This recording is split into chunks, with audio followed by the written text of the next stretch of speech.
guys, what's up? Killjoy Jake here, and instead of having friends, I have horror movies made by the master of horror himself. Today we're going to be finally ranking all 42 Stephen King movie adaptations. There are 42 movies to my rules, and how I'm going to be doing it is that every movie that's based off of a book is going to be in this list. No miniseries, so no It 1990, and no The Stand, that's not going to be in this list. Just movies based directly off of books. Also, no sequels, so Carrie 2, Pet Sematary 2, those won't be featured in the list either. This is going to be a long one, probably going to break it up into two videos, so I think we're only going to get to number 22 in this video. Please like this video and subscribe if you're digging all this Stephen King content, and finally, let's get to the review.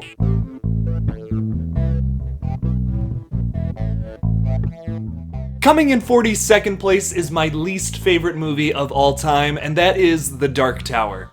The Dark Tower series is one of my absolute favorite novel series ever, and this movie absolutely ruins it. It's an abomination and amalgamation of just different scenes in the book cobbled together very loosely.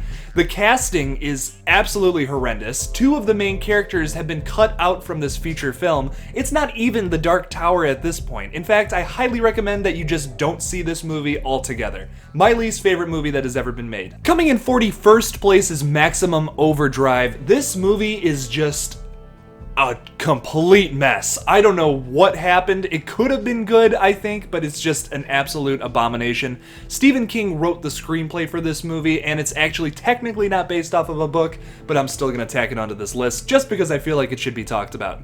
If you want to see everything that a horror movie shouldn't do, watch this movie. Coming in 40th place is Dolores Claiborne. I'm not a big fan of the book, and I'm also not a big fan of the movie. This is, I guess, an Oscar-nominated movie, but it's just not even a horror movie. It's not very good altogether either way. Watch the cast of Misery do a dry drama for like 2.5 hours. Coming in 39th place is Hearts in Atlantis. This is a great book that was turned into a kind of a crappy drama.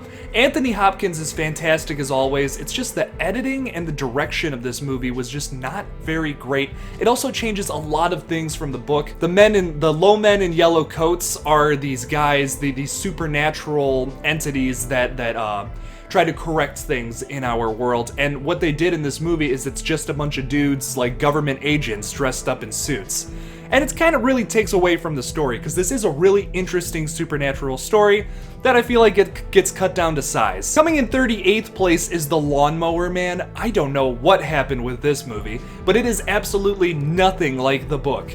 Totally different story, totally different just everything. There is some of the worst CGI I have ever seen in a movie in this film, by the way. It is an absolute abomination, and I just wish they could make a movie that was closer to the book, because it's actually a pretty good story. Coming in 37th place is Cat's Eye. This movie is a total cheese fest, but it's kind of fun to watch, I guess. I still don't really know what's happening in this movie altogether. I've watched many reviews of it, and I saw the movie a very long time ago. I still don't really get what happened in this movie, but if you like cats, you're gonna love this movie. Coming in 36th place is The Mangler. This movie is basically just a reincarnation of Graveyard Shift, except kind of worse. Instead of a giant rat monster running around eating people, we have a machine sucking people into it and turning them into little tiny bits. Which sounds really cool, like maybe Terminator-esque, but no, it's actually kind of boring. One thing that I gotta remark about this movie is that Robert Englund is the star, so that's pretty cool. A little bit of Freddy Krueger action in this one. How's this for a wet dream? Coming in 35th place is Children of the Corn. This movie is just not very good to me, and it's also not really one of my favorite Stephen King books. Great concept altogether, though, don't get me wrong. It is an enjoyable movie to watch. It's just a little slow to get into the action. That's why I'm putting it as low as I am. There are some great movies in this list, and it was insanely hard to make this list as perfect as I could. I went over it 30 times, but this is where Children of the Corn had to land, unfortunately. I do like watching this movie, but I think I ranked it so low just because, like I said, it's just a little slow to get into the action. The one good thing that did come from this story, though, is the Corn song. Children of the Corn! Oh yeah, I can't sing like Jonathan Davis. Coming in 34th place is Cell. This movie is just an abomination. I really love the story. In fact, it's probably my favorite Stephen King book to come out in the new millennium. this movie just turned out to be an absolute mess. I'm not really sure what happened. They changed a lot and the story is all over the place. The direction is terrible too, but the actors are actually fantastic. Great casting overall, in my opinion. It's almost the same cast as 1408, which you're gonna find out is in my top 10. Coming in 33rd place is Riding the Bullets. Overall, this is a fun horror movie to watch. It creates a creepy atmosphere, but honestly, besides that, it doesn't really do anything else. It's really just a run-of-the-mill horror film, and I feel like they just made it to make it. Coming in 32nd place is A Good Marriage. This is a movie I felt like if you would have changed from the book, it could have made it better, but they stuck too close to the book in my opinion.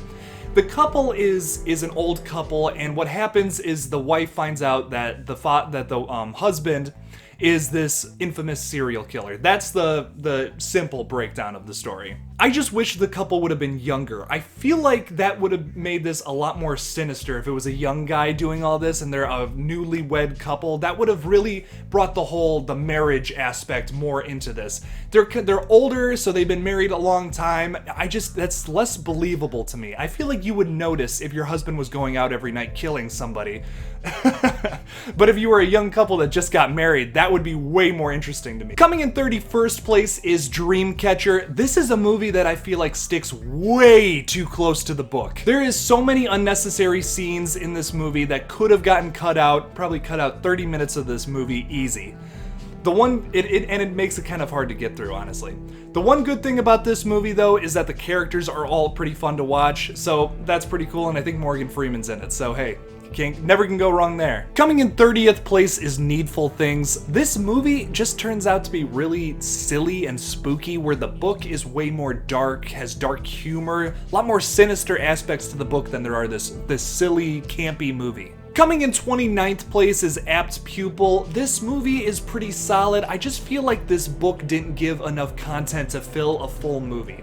It is pretty solid overall though. Ian McKellen gives a great performance as always, and this is a fun watch if you like Stephen King movies. Coming in 28th place is The Dark Half. This movie is pretty solid overall. It's pretty gross too. I feel like it should be a little more appreciated. Overall, it does come out to be a pretty solid product, middle of the road Stephen King movie. Coming in 27th place is The Night Flyer. There's so many horror stories where we get a vampire on a plane. There's so many of them. Cormac McCarthy does a book like this. Guillermo del Toro's The Strain is basically ripping these two books off, in a sense.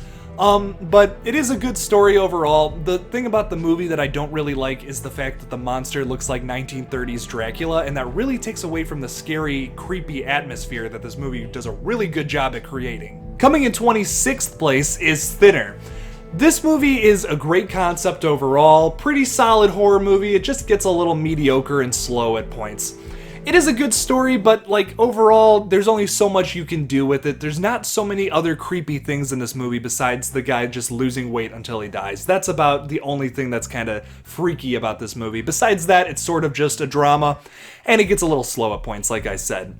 The one good thing that did come from this movie, though, is the hilarious Family Guy joke. Coming in 25th place is 1922. Netflix production value is always fantastic on anything they make, but for some reason, this movie is just slower than an old woman in the left lane on the freeway. Coming in 24th place is Carrie 2013. This movie is pretty solid overall, has a pretty good production value overall as well.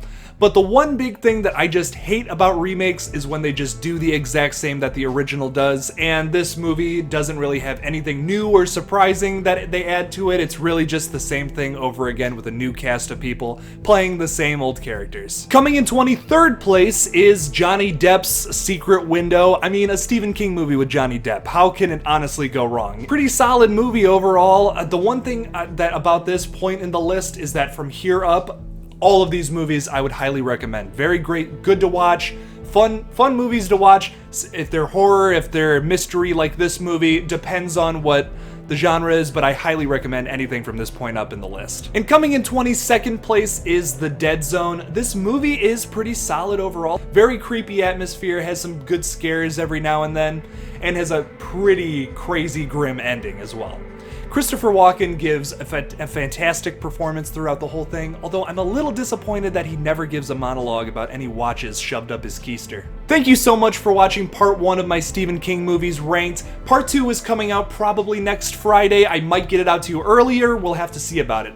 Follow me on Twitter for any updates though, at KilljoyJake1. Please don't forget to like this video and subscribe as well, and don't forget to kill it out there, y'all.